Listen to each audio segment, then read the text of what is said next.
Hello, everyone, and welcome to enVision Together, going to our next level of best. We are in season 5, as you know, and I'm so excited because I have a young man who's going to tell us a unique story about, basically how he was brought up and how those things may have impacted him as a person and what he is doing today that serves himself as well as others. So, I'm so happy to welcome Derick Johnson to the show. And with that, Derick, go ahead and tell us a bit more about yourself. All right. I appreciate it. Thank you for having me, Dr. Michelle. Absolutely. So I was born in Fort Stewart, Georgia. So on a small army base outside of Savannah, Georgia. It's about an hour from there. So my dad was U.S. Army for 20 plus years. He retired. And my dad, he's a country boy. He's from Starkville, Mississippi. So he grew up on the farm. And my mother, she's German. So she grew up in the city. So my dad's a country boy. My mother's a city girl. So my dad met her in Germany when he was stationed there. So they first had my sisters and then years later had me. And so growing up until second grade, I lived in Germany. And then we moved to Pensacola, Florida. So we moved to the Panhandle because my dad was getting ready to retire out of the Army. So that's where I grew up. And so at first it was a culture shock seeing like growing up. Until second grade, I was watching the movies of American schools and all that. And I was like, I wonder if it's really like that because you don't know what you don't know. And then we get there and I was like, all right, cool. We got cheerleaders, we got basketball team, I was like, it's just like the movies. So it was interesting to adapt to all that. But yeah, so we moved to Florida and then just growing up being mixed, living on military bases, going to public schools in Germany. Everything was pretty multicultural and all that. So it was really normal and everybody was nice and open-minded. And then So once I got to let my me school, let me go pause ahead. there. You said in Germany it was multicultural. Is that because you were going to school on the base, or is it pretty multicultural in Germany at large? Yeah, it's honestly at large. There's a lot of people, a lot of different cultures that go there, especially a lot of Africans. There's Middle Eastern as well because they'll come over and then they just have better opportunities there for their families. So a lot of them went to Germany. So I did at first go to school on base, but I also went to school and like classes outside of base as well. So my parents made sure that I had both. So yeah, so dealing with a lot of different ethnicities, That's great. cultures, and especially with the military families, a lot of them are either multicultural, different nations, different ethnicities. So that was our norm. And then we moved to the Panhandle. I don't know why I've never been to Germany. My daughter has. And of course I know that there's people of all cultures in, every country, but I wouldn't necessarily have called Germany a multicultural type of environment. Uh, I didn't think it was to that extent the way you're describing it. So I'm happy to know that. That's awesome. Yeah, it's not all of it, but definitely the cities that we were in, it was like that because it was close to the army base. So you had that. And then even off base, there's a lot of different cultures, like even Hispanics and a lot of Turkish people. So very interesting. Okay. But yeah, so from there we moved to the Panhandle of Florida, and that's where I went to school, played sports and all that. And then I just had the culture shock that being mixed or being the light skinned one, I was like, all right, I guess I gotta prove myself here because I was in martial arts and I knew that bullying wasn't gonna stop until I stood up to the bully at school. And I was like, all right, I'm here to play Okay, so ball. wait a minute. You're going into my Yeah. next question here. So let me just kind of set that up. So in a previous conversation, you did tell me that you were bullied outside of your home, and I do want to get a little more insight of how you experienced that, um, and what it meant in your world. What age were you, and from whom were you bullied? Do you know why some people were so mean to you? Yeah, for sure. Great question. So I was 11 years old when it really started. So I was in middle school. And so elementary school, it was pretty smooth, normal, but there was a big shift going into middle school in the States, especially in the South. So I loved basketball. I loved track. I just love sports in general. But I realized that the only people that honestly bullied me and like other mixed kids or just light skinned kids were our own people. So it was all the brothers Uh, and sisters. that were like bullying us the most. And so it Wow. was mainly in a sports setting. So, like an example, on the basketball court, guess because you look a certain way, you're soft or you're the pretty boy. So I had to make sure that I proved myself, even though I didn't want to fight at school because I didn't want to get in trouble or all that. But I was like, what am I going to do? Just get bullied the whole time? Right. So I had to get in a couple fights. And then once they saw that, oh, wow, he's not scared at all. He has heart, like he has no fear. They're like, okay, respect. And then from there, we didn't necessarily become friends, but there was a mutual respect. Yeah. So Do you think they some weren't of like, that came to you in terms of how to deal with it, because of your experience being raised on an army base? The whole concept of defend yourself? yes, definitely that, but also martial arts. And so dealing with a lot of crazy family, I was already used to all that. So it was kind of like the upbringing, school, and then also being around different cultures. I was just ready for it. And so it wasn't as much as a shock to me as it was to some people that just weren't expecting it. Cause I was kind of expecting it because I was watching the movies. I was always online looking up. I was like, I wonder how it's going to be for me. So I was expecting all that. After that, it was more so a mutual respect from like me and the guys on a sports level where there was no longer really that much bullying. It was just like I was there to give people a new experience because some people like their whole family lived in that one area, which I mean, there's nothing wrong with it, but you only know what you know. It's So true. if something different comes, then at first people like will size you up and all that. So after they saw that the respect was mutual, they're like, oh, okay, he's just a normal dude. And at first I Okay. was like, this is weird, but I just played along with it. Okay. Wow. So yeah, at a young age, your worldview and all that was already being greatly affected more than the average person, just because Oh of the yeah. nature of travel. I always say, and maybe people are even tired of hearing me say, that part of a sound education includes travel. Like, Oh yeah. 100%. Got to have the experiences, new cultures, new foods, and it just opens up the mind. And like after traveling, people just see the world differently and they're just more open to learn. Because when something is different, they're like, oh, I wonder what that is, instead of looking at it in a negative way, like they're different or she or he or whatever. They don't see it in a negative light.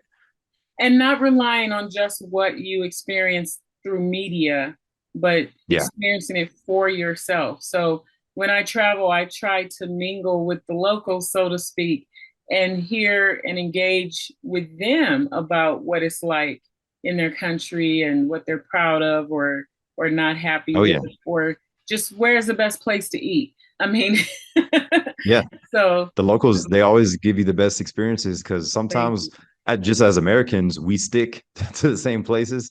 It's Mhm. like we can't go to the place, we can't go to McDonald's in another country and then get the chicken tenders at that restaurant. It's like, all right, let's Absolutely. experience it. Even if somebody doesn't like the food or they're picky, it's like you have experiences, memories, and you have different adventures. And I do believe that the more stories we have to tell about new experiences we had, the more fun life is. Even if a trip does go bad, you could laugh at it years later where you're like, oh yeah, you remember that trip It's we went true. there? Like that was crazy. It's so true.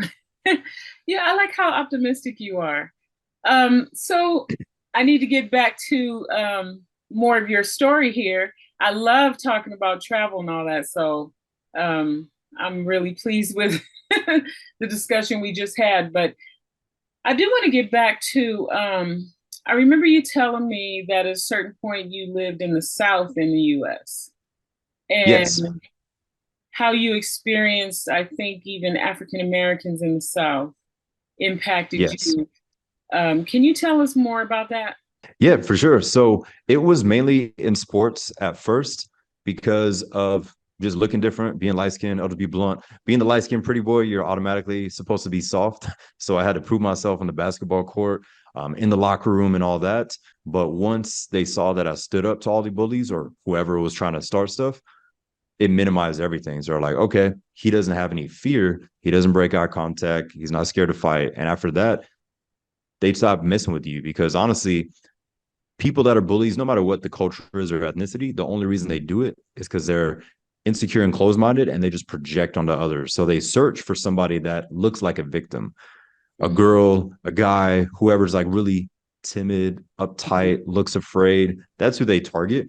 Mm-hmm. But once they see that somebody does not have the fear, then they start to back off. They'll still test you, but you just got to play that game. And I do feel like that part of bullying for some people is needed because honestly, me, like I needed that because it made me grow. So I feel like those experiences, all depending on how prepared somebody is, can help somebody.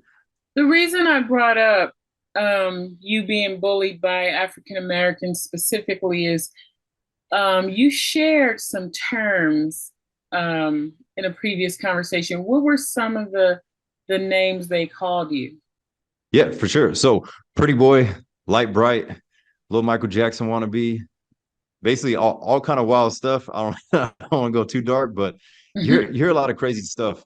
And then also because the way that I was speaking back then, I was just basically you sound white. And then I was like, well, my mom is German. And a lot of them that they just didn't know because I mean, it's not Sound like I'm right. walking around with My pictures of goodness. my family. So nobody knew.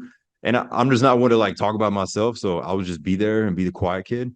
Hmm. So yeah, it was just more so at first I thought that it was going to be the opposite. I thought that the rednecks at my school would bully me or do the racist stuff, but it really wasn't. It was more so Hmm. black people that did it. And I was not the only one. It's the same thing happened to the Mexicans, happened to the other Hispanics or anybody that was like different. Like I remember there was a French guy that he was my complexion and he had a really strong accent.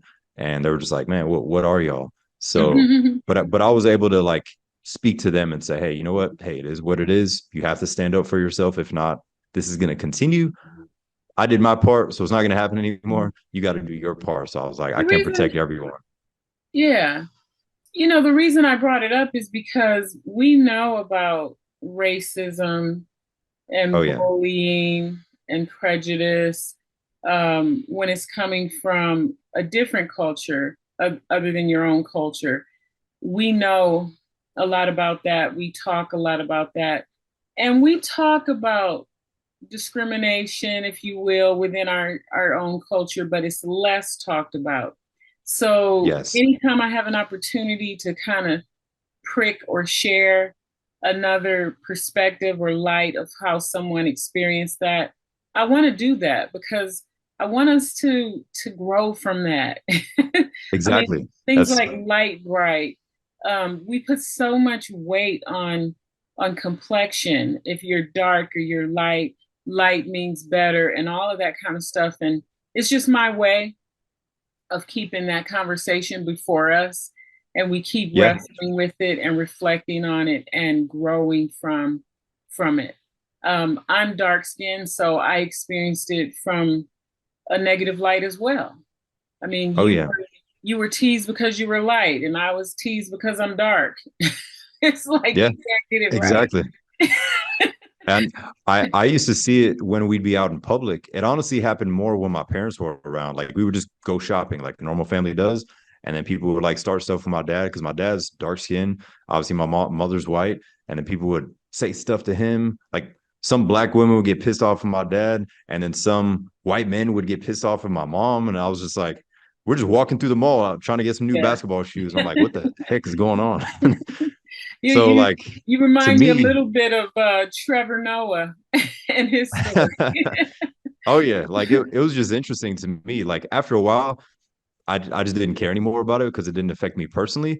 But it more so irked me when people would try to do it to the people that I love, whether that's family, whether that's friend, if it's my girlfriend. Like an example, a couple years ago, we were in Savannah, Georgia, just hanging out, me and my girlfriend and her parents and all that. And we had a lot of racism from white people. And like me personally, doesn't bother me at all. But it's when people that I love are around and we can't even just enjoy a meal, like not Mm. even paying attention to anybody, just trying to enjoy a meal and travel. But that's when I was like, all right, this is gonna be uncomfortable. And like, I don't get aggressive or anything, I don't get violent, but I basically just ask a question. I'm like, hey, something you want to say? Like, let's go ahead and get the let's go ahead and kill the elephant in the room. Like, I'm not gonna Yeah. sit here for an hour in a restaurant when everybody's like, like I'm gonna speak up. But yeah, I remember one good memory in regards to I always try to give people the opposite of what they expect. So Mm. if it's our people, if it's white people, if it's whoever the ethnicity is, if I can read that he or she wants me to get aggressive and negative, I'm going to be totally nice. Even internally, I might be thinking negative, but I'm not going to show it. So I kill them with kindness. I And like then in that. reverse, if they expect something else, then I'm not going to be violent or be aggressive and cause a scene. But I remember key as day is that I think I was 21 and I said, you know what? I'm going to do something different. We were in a restaurant and these family just kept saying stuff and then kept laughing. And I'm just like, look, I don't care anymore. And I said, you know what? I'm this close to getting mad. Let me do something I haven't done. And I asked our server, I said, hey, could you give me their bill? And I'll pay for their bill just to see the look on their face. Like I had no clue what they ordered, but I covered it. And then their server went to them and I saw, and I was just kind of looking over. And they're like, yeah, your meal is on the house tonight. Somebody actually paid for it. And they asked who. And then I was like, hey, it's up to you if you want to tell them. And then their server pointed over at me and I just smiled and waved. I wish I could take a picture. Like the face was priceless because they all felt bad and I they didn't love come over and apologize or nothing, but they just walked out embarrassed. But I know deep down that maybe that was a shift. So my whole goal it. with anything in regards to racism moments, whether it's to me or to the people around me, is I always try to spark a seed to Mm-hmm. make them feel stupid in a nice way where I they love it. drive home and they're just like, why was I doing that? It's like we're just at a restaurant trying to eat. So not everybody's gonna care, but the majority of the time people do feel bad about it. But I just try to give somebody the opposite of what they expect I because love that. Killing with kindness. I have used that strategy before, but you're making me think of using it more. I don't think I keep it at the forefront of my mind, but I love that example.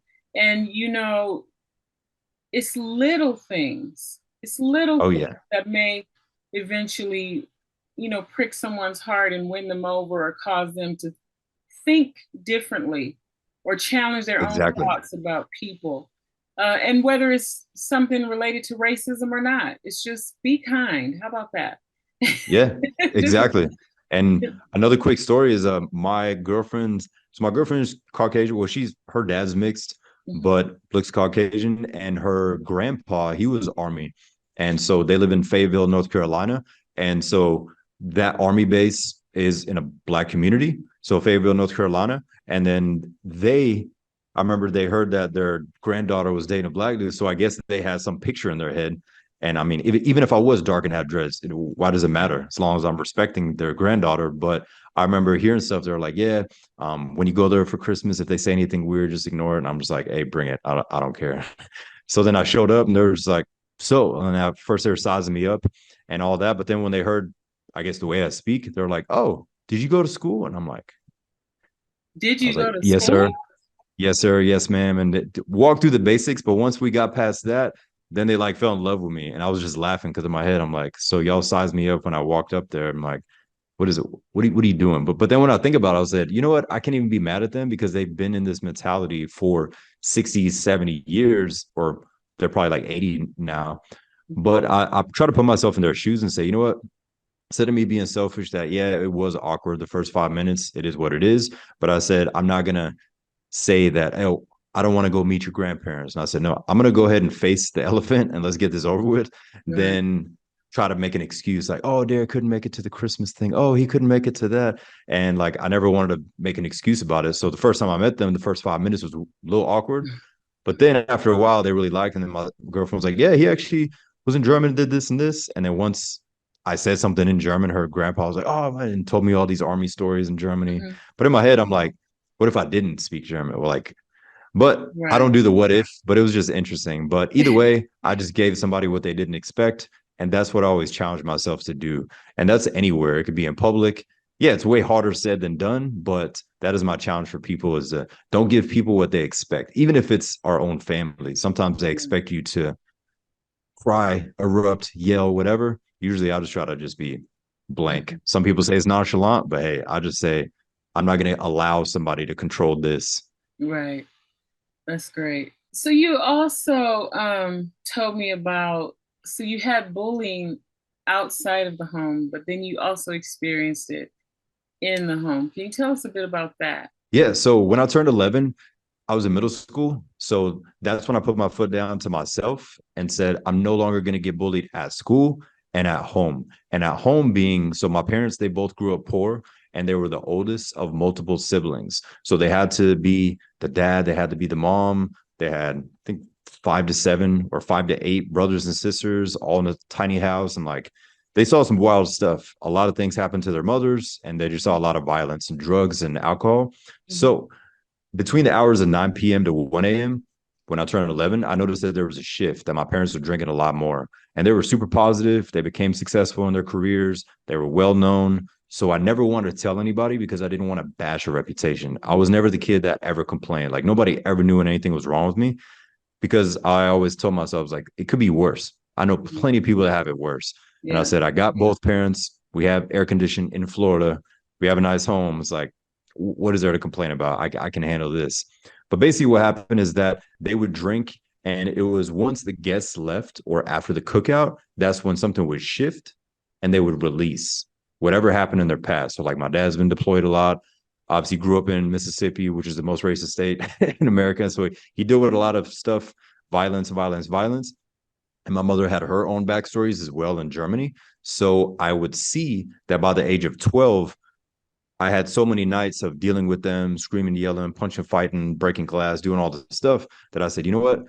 They're not actually looking at me. They're looking through me Mm. because I thought about, I was like, I'm doing good in school. I just play sports. I just try to work out. I really don't do anything else. And I was like, I'm not the problem.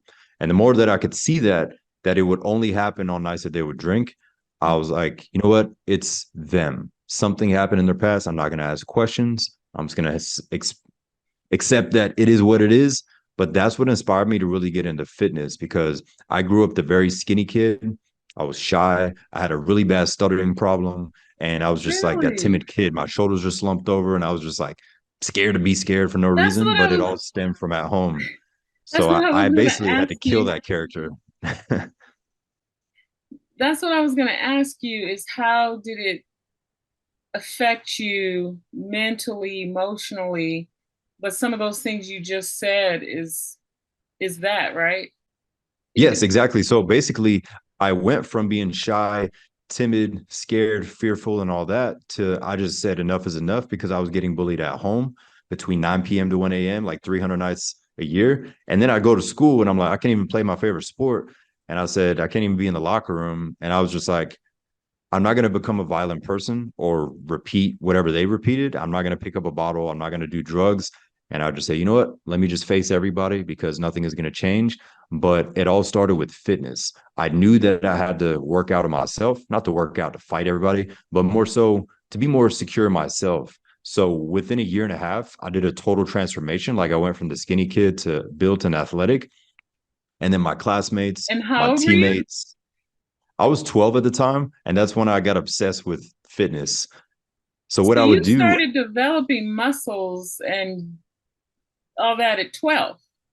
yes, it was a personal development. So like I literally picked up every bodybuilding book, Bruce Lee's book, Arnold Schwarzenegger's Encyclopedia of Bodybuilding, Men's Health magazine, LL Cool J's workout book, like all kind of stuff. I just absorbed all this information, but it was more so one for the physical, but also the mental. I fell in love with the calmness afterwards. So I would go run a few miles, I would lift weights, but I fell in love with that calmness. So I would just be prepared for the night. So I was like, when my mom's screaming in my face, saying some dark stuff, when my dad's throwing me against the wall, doing whatever, I was like, I was prepared because I already worked out. I'm calm. I'm accepting it. It is what it is. I'm not going to let it affect me. And then what I started doing by the age of 15, I became a certified personal trainer. And then I actually started training my teachers, my classmates, friends, my parents' friends. I started Mm. training all these different people because they saw the transformation. They're like, you used to be this little small, skinny, scared kid. And now we actually see you and you're confident. You're not scared and you're just like there and So calm and they would controlled. pay you to train them or you Yes. oh wonderful. Yeah. So like my friends, I didn't charge them back then, but anybody like older, I would charge. But I fell in love with helping people feel better about themselves, health wise and mentally. And then, sorry, go ahead. So it was mostly the greatest turnaround for you at 12 was the mental breakthrough, if you will, or the mental calmness, a mental way of dealing with your life that was kind of in disarray. Um, but did the physical transformation ever help you? Like, did you have to use those resources to defend yourself ever? Oh, yes, 100% I did. But it was also more so that they saw that I was no longer a victim and I was more so a threat. So basically, the bully would I still size you up and they're like, oh, wait, this is the same dude? And they're like, oh, he looks like he knows something. This is going to be too difficult. So then, like, less would happen. So there I'm was less violence, but it was more so like he doesn't have any fear. And in my head, I would just think this. I said, I'll just be blunt. I get my ass beat like 300 nights a year. So I was like, I'm not scared of these bullies. So when you have a 5'4" German mom drunk as heck in your face screaming, saying she wish she had an abortion like 500 times in your life, or yeah, all those different times that you're like, what else is worse? And then with your right. dad like doing some crazy stuff, I was like, if I can handle that, I can handle anybody. Like the general public's not going to affect me. So I just saw it as a mental game. So I got obsessed with learning people's stories as well.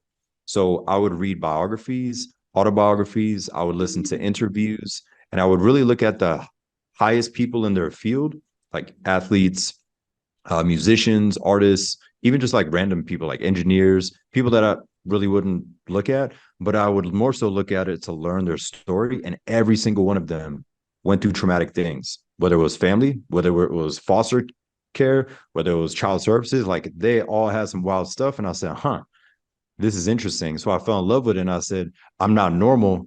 I know that I can be like them in a different way, but it inspired me. So anytime that something would happen, I would just say, this is all part of my journey, testimony, or comeback story. So, Mhm. like, since that time period, by 15 or 16, I basically calloused the mind so much that I saw everything as a game and everything as in one of my favorite quotes by Tony Robbins was, or still is, life is happening for you, not to you. So the Mhm. first time I heard that, it just clicked. And I was Mhm. like, all this madness at home is making me a better coach and trainer for people. All of this other stuff is preparing me. So I would always see everything's connecting in a way. And I stopped being present. I was more so like zooming out, looking at myself. Yeah, I have to say that I don't know if it was just because of your experiences or a combination of just what God gave you plus your experiences. You were able to piece some things together in a very wise way at a young age. And I applaud you for that. That's amazing. So many I people, appreciate it. yeah, so many people, it takes them so much longer in life to arrive at some of the conclusions. Like for a little while ago, when you were talking about the mental shift that you had, what really stood out to me is I was thinking that confidence alone is a game changer. It Oh, yeah. tells people when you walk into a room how you should be treated, basically. Yeah, exactly. You're sending that out yourself. So we have the power to change the response that we get from the outside of us, but it starts with the work that we do on the inside of us first. And that's what I was 100%. hearing as I was listening to your story. You had an inward transformation, so to speak, that then projected out a different story to everybody else around you. So even if you didn't work out and get this tough, strong body, that mental shift, that inward shift still would have sent that same message. Because I Oh, see yeah. little, I'm just going to say, really skinny, small kids today, but they're feisty. Oh, And yeah. bigger people know not to mess with them. Exactly. You can sense it. Like you can see Yeah. people in public when you're just walking around and like let's just say that I like to think of the analogy of an airplane. You go on an airplane and you notice that there's a gentleman getting on the plane that was already at the bar. And he's already been drinking probably an hour or two. And everybody's like, oh, this can be interesting with this guy on this plane. Like hopefully he goes to sleep. And everybody's kind of looking around on the plane. When everybody's looking around, they're looking for the most controlled people. And it Yeah. doesn't matter like how big they are, but like let's just say there's an Asian guy that's like 5 foot and he just has this like calm, confident face, and everybody's like, okay, he sees what's happening, so he's probably gonna take control. Now, this lady over here, oh yeah, she's been through some stuff, she's focused, and then we kind of like give each other that head nod, and then everybody's kind of on the same page. The people that are scared, they're looking for guidance for the others, and they're like, okay, everybody notices this guy. So in case anything happens, this lady, that guy, and him, they're gonna come and help. And like no word has even been said. It's just kind of that eye contact and the head nod where everybody's on the same page. Different ethnicities, different cultures. And this has happened plenty of times. Like when I was a kid and teenager, we would like fly and it would always happen. There's always be a drunk guy on the plane. And I'd always look around and it was interesting. So anytime that anywhere in public things were about to happen, I would look around and I'd be calm. And I would always notice the calmest people were the most confident. And it had nothing to do with their body type. It was just they probably just went through their own things and they were like, hey, this is nothing. I've seen worse. So they Mhm. were all calm. And I love that about people because I said, huh, that's interesting. So I got into the psychology behind it. But all those situations also inspired me to help people in a deeper way than just with fitness and nutrition.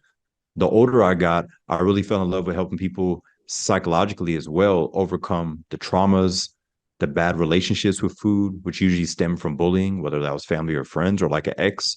Like just because somebody says something, they have a totally It different view of it really food, like does. It all these really does. things. And but you know, as you bring up the word trauma, you reminded me of a saying that you have. Um, Trauma victims are given the gift of discernment. So as Yes, you start to talk about these things, will you also elaborate on that?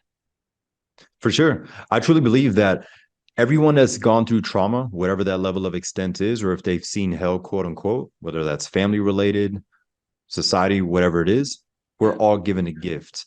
And some they can see and identify and use the gift, and others they don't notice that they have a gift because of the story they tell themselves. Mm, So, yes, so person one and person two could have had the same experiences. And person one, they see this as a challenge. They say, you know what? I'm changing this. Alcoholism runs in my family. With me, that's going to change. The other person, they might be twins. They continue the cycle. They grab the drugs, they grab the alcohol, they're hyper aggressive, they're just going down a dark path. Same scenario to both people have totally different outcomes. And both were given a gift. And I feel like people that go through trauma are given a gift. For some, it's discernment, being able to read a person, being able to read the room and meet people where they're at, where they can just sense that. And others, they just have gifts in different ways. But I do believe that everybody that's went through trauma has a gift. And if somebody doesn't believe that, I challenge them to watch interviews or maybe read biographies of people that they look up to or admire. And they'll start to learn how much stuff these people actually been through. And they're like, no wonder he does this, or no wonder she's so good at this and this. And it usually stems to they heal their inner child and then they help other people, whether that's their career, volunteer work, whatever it is, but it always connects. And I always found that interesting. And one of my favorite phrases is perspective hopping. I didn't realize what that was until I started studying psychology when I was like 18. But I used to do that as a kid. So like the screaming, the yelling and stuff would happen. And I would pop out of myself and look at myself and say, what should he do? And then I would say, all right, I need to respond to this to my mom or like this to the bully. And then I would pop into my younger self and say, you know what? You handle that well. And I would basically like talk to myself from different versions, wow. younger version, scared, current version going through the thing. And then I would think of my version 10.0. What are his characteristics and traits internally? And what decision would he make? And Mm, then I would do that. And then the older I got, I heard of that term and I was like, wow, I'm not crazy. I used to think I was that's just doing some funny. weird stuff, but You know, it was just interesting. when you first said it, I thought you were going somewhere else with it. Because one thing that I did and still do is I think I have a gift to put myself in another person's shoes. So Awesome. it actually helps me. So even though you may be the abuser, I can look at you and almost see a story that's brought you to what you're displaying right now. And it Exactly. gives me the ability to actually even still have some empathy for you. Um, Not that I agree with what you're doing or want you to continue or want to be subjected to it, Oh but yeah. it makes me care enough about you to want to help you become whole so you can change all that around. Um, so it's very interesting. But I like the perspective that you just shared too. I appreciate it. And yeah, like people that can see from different perspectives, whether it's looking at themselves or from somebody else, they usually have the most emotional awareness and emotional control. Like a lot of people, they have IQ. There's a lot of Emotional smart people, intelligence. street smarts.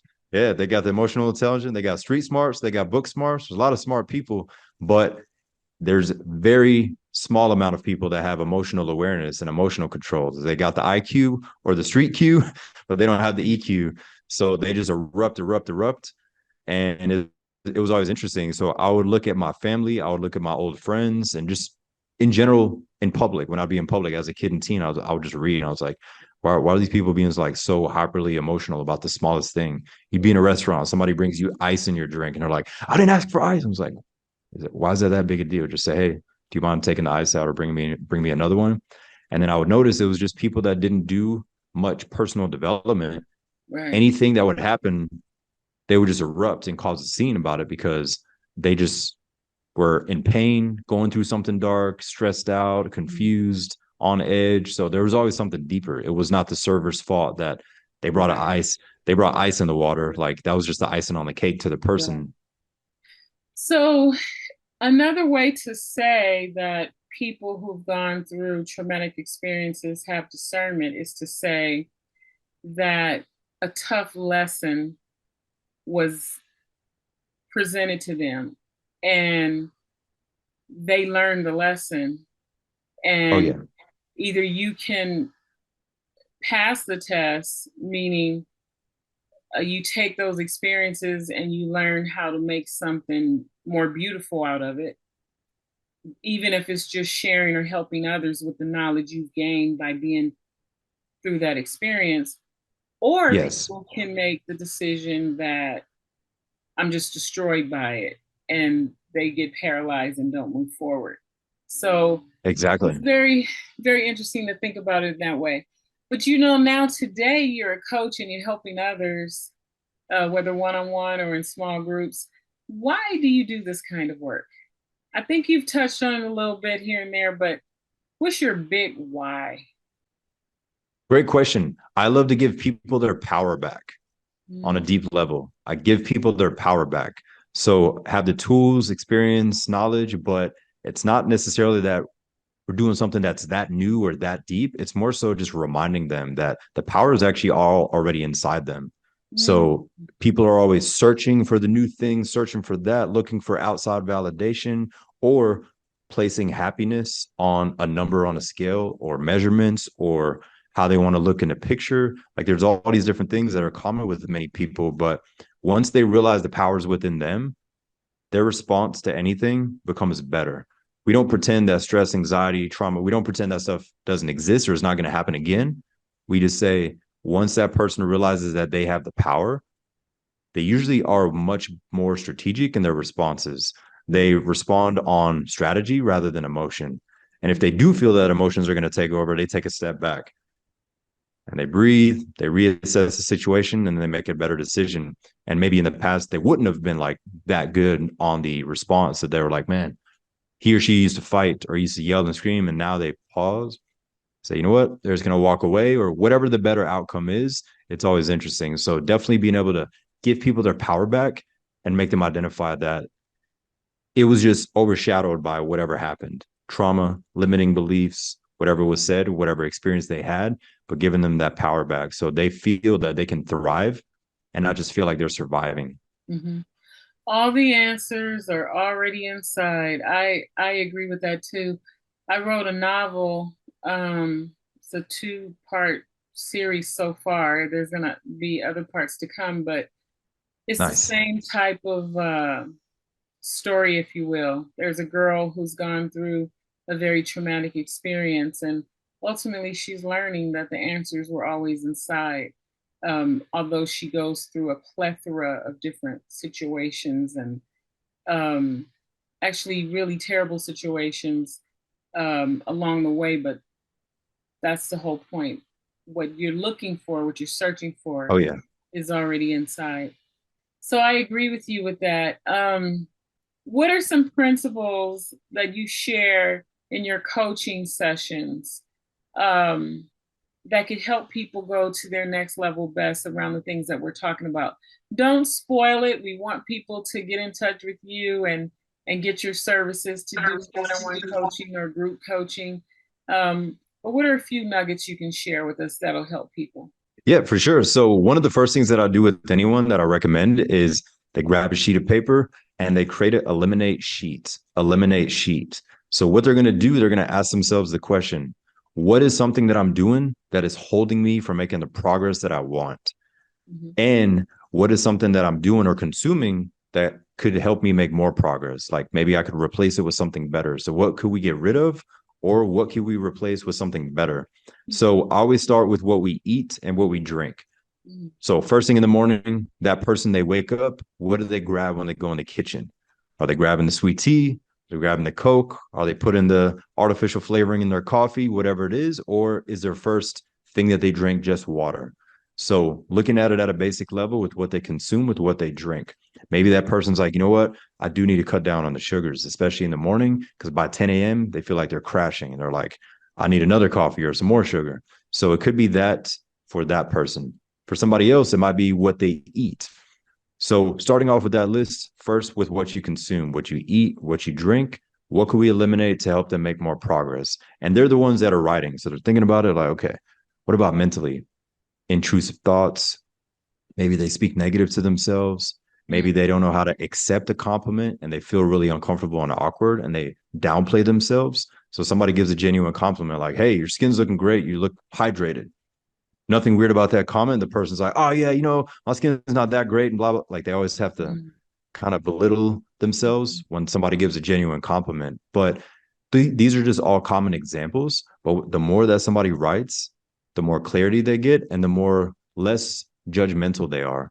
So I always recommend eliminate, as in, and we're not saying we're getting rid of these just in one day, Yeah. but it's more so you having clarity of what you know you could improve.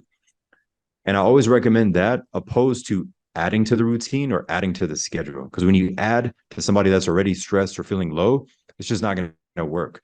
And many people are not going to go cold turkey on whatever that thing is, but they can at least slowly start to make the changes. So first get rid of some things before you try to change things or add to the schedule or like rearrange everything. But that's always step one because the person, once they write it, they can breathe and say, you know what?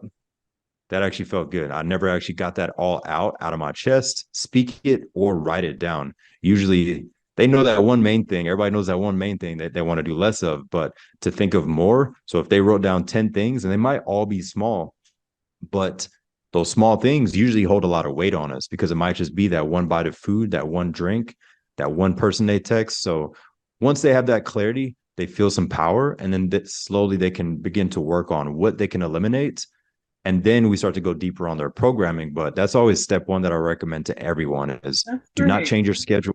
Don't add to it. First, get rid of some things. It might be food, might be drinks. It might even be that toxic friend that every time you call them with good news, they're like, oh, we can't all have this. And like, they always have that little side comment. So So whatever it is, slowly distance yourself. that's some great information. But if we had to narrow it down and you could just leave us with one final gem, it's like, okay, we had this whole discussion from bullying to learning to protect yourself through a mental shift and a physical shift. Um, and then we know that we can make a type of T chart to eliminate things, and that's a process over time. You shared all this wonderful stuff. What's the one gem? If we forget everything else, say, people, hold on to this one. Great question. So I would challenge everyone to become the man or woman that you would be proud of and give them to the world. Become the Hmm. man or woman that you would be proud of and give them to the world. That doesn't just have to be career, that could be volunteer, just however somebody takes that. I So my like that. example, I healed my inner child and now I just try to give other people their power back so they don't let their past control everything because they might be winning in one area, but there's a lot of other things that they're like, I'm carrying this into every friendship, relationship, career, and they're just like, I can't get away from this thing. So that's that thing that I challenge people to take control of or get rid of. But what can you do to become the man or woman that you would be proud of? And how could you give that person back to others? That is a great nugget. Thank you. I appreciate So it. Now we're at the point where I would just love for you to go ahead and share whatever you want my audience to know in terms of how they can engage with you, be in touch with you, get access to your coaching, etc.